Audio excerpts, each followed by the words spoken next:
So how do we get closer to VR going mainstream? Because there are still so many people out there who have never tried VR before. Well, maybe with the uprising of these virtual reality mini arcades, that might change soon. They can be found in many public spots, are open 24/7, and you just simply walk in, pay, and play. Curious? Then keep watching. Hey, what's up everyone? I'm here in Hangzhou, China, and next to me is Nikk Mitchell, and it's pretty cool that your office has a public VR booth in front of its entrance, and we're gonna check it out, right? It's going to be very interesting. I have never seen something like this before. Here we're in Dreamtown at a VR incubator, and the owner of that incubator decided to make a little bit of extra cash as well as to promote VR. He got this public VR booth set up. These are everywhere in China. This is not the only place, so people can just walk in and experience VR for the first time. Yeah. Welcome to China. Welcome to the future. So yeah, we're gonna show you what it's all about, because this is something you don't see in the Western market at all. This is only something in China. And can you explain why this is a thing here and not overseas? Well, I think in the West, most people have VR headsets at home. For a lot of reasons, they don't in China. One, the space. When you're living in an apartment, like you don't have like a room to set up Vive trackers and play VR. Also, just kind of gaming habits. Like almost no Chinese people have gaming PCs. It's like generally basic laptops, and they go to internet cafes to like play higher quality games. So it's already that culture of going outside for gaming. And so then VR came out, and it just made sense to kind of continue with that. But instead of being in internet cafes, because it still doesn't have as big of interest that it can support like an internet cafe with 100 PCs, they set up stuff like this, which is just one headset. This booth is open 24/7. You can play VR whenever you want. 4 in the morning, you could just stop by and play a game of Pistol Whip. Yes, exactly. But anyways, let's stop rambling, and yeah, we're gonna show you what this is like. So let's just start with the basics. You need a VR headset and 2 controllers to jack in. So it's with, what is this up here? I think this is like one of those dog leashes kind of things, like the extendable. Yeah, it's like a pulley system. Yeah, some pulley system for the headset, and then on the side here for the controllers, they're connected here, which I guess to keep them safe. And charged as well, I think. I think it's probably more to be charged, because by the looks of it, it's just taped on. Yeah, because if you're wondering if people could steal this, well, you technically could, but there is a security camera up there that keeps an eye on you. Though actually, I don't think it's that camera that really matters. There's cameras everywhere. Like there's almost no crime in China. Like it's like, I'm sure that a lot of people will complain about that because that's like a dystopian like.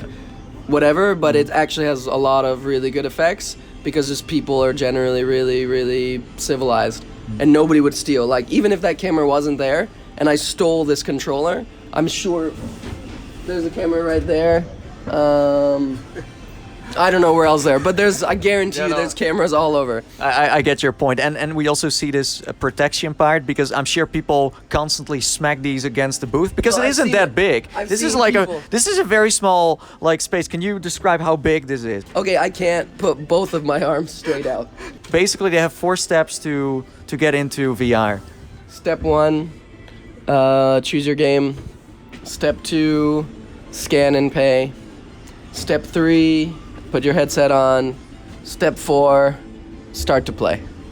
Bam, nailed it. And then also another detail is that you can hang your bag here. So let's check out the selection screen where you can pick the game you want to play, and also where you have to pay for the experience, because this is not free, of course.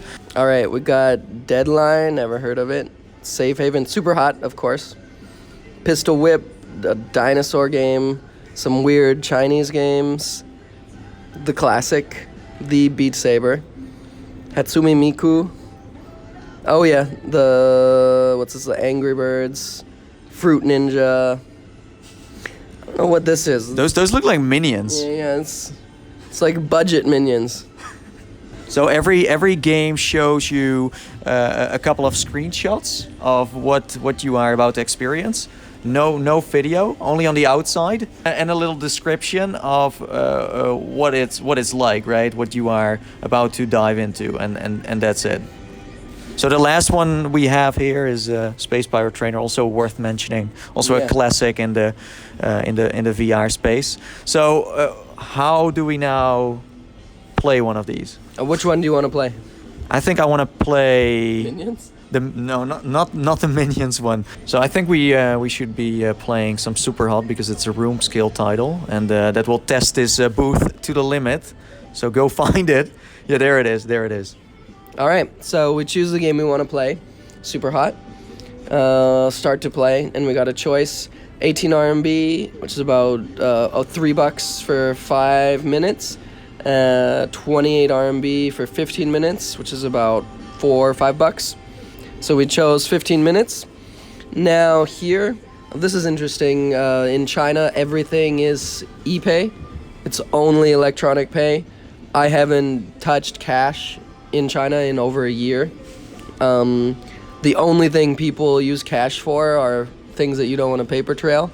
So if you're living above the board, you have no need for cash ever. So it's just a simple QR code you need to scan and then you're in. Yeah, so here I pop up my Alipay. Also you can use WeChat Pay. I do scan, find the QR code, bam.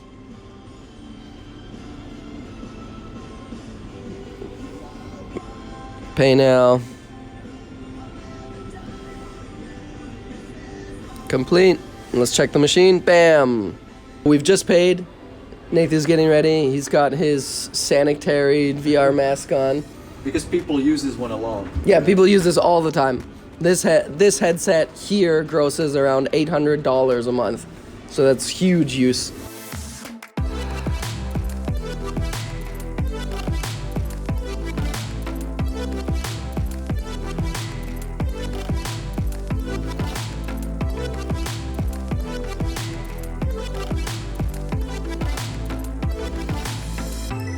Super hot. Super hot. I'm sorry, I couldn't resist. Anyways, so how was your $5 worth of VR? It was great actually. Although this play space that I'm having is quite small. So for example with Superhot, it's a game where time moves only when you move. So I needed a little bit more, to be honest. But I think that if they change the library that they have now with ones that are only standing experiences, I think it's gonna be fine. But Superhot, for example, is too small for this VR booth. Well, Pistol Whip is a great example of one that could work here. So yeah, if they tweak that, then this is perfect. I think this is awesome. This is something that should be everywhere because this spreads the word of VR, right? And it's not that expensive. I think $5 to play Superhot for 15 minutes. That's decent. That's very decent. And I had fun. Of course, I played Superhot so many times. So for me, it's kind of like, oh, let's just shoot a little bit and done. It's like casual. But imagine if you are playing VR for the first time. This is just epic, right? Yeah, that would be unbelievable. Yeah. If I didn't have a VR headset and I'd never played Superhot, and I just showed up here and could do that, I would come here every day. Yes. So there you go. That's a public VR booth in China. This is genius, I would say. So yeah, we'll see. Maybe we will see this overseas as well. Who knows? Time will tell. But for now, it's next to your office, next to your entrance. Seems legit. Welcome anybody. Come by Hangzhou, FXG. Check out VR booths.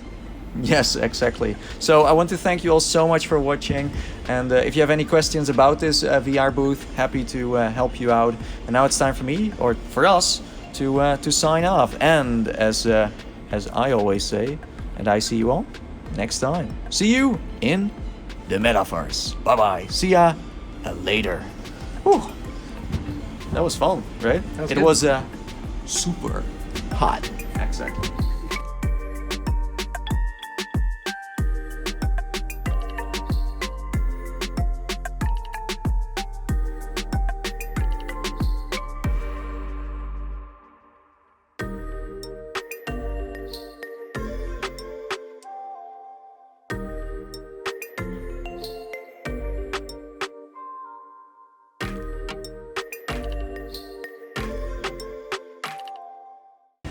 Oh man.